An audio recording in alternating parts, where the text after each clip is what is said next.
ದೇವಸ್ಥಾನದಿಂದ 3 ಕಿಲೋಮೀಟರ್ ಅಂತೆ. ಅಲ್ಲಿ ಬರ್ಕೊಟ್ಟು ಬಂದ್ರೂ ವೇಸ್ಟ್. ಏನು ಮಾಡೋಕ್ಕಿಲ್ಲ ಗುರು, ದುನಿಯಾ ಕಾಶಿ.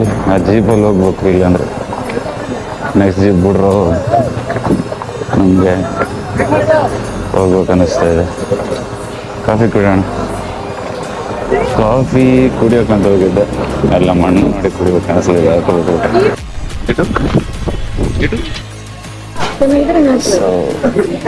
ಯಾವ ಇವು ಇಡ್ಲಿ ಸ್ವಲ್ಪ ಚಟ್ನಿ ಹಾಕ್ತಾರೆ. ಇಡ್ಲಿ ಹೇಗಿದ್ದಾವೆ?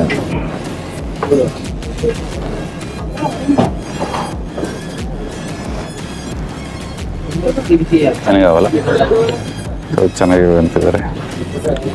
ತಿನ್ನೋಣ.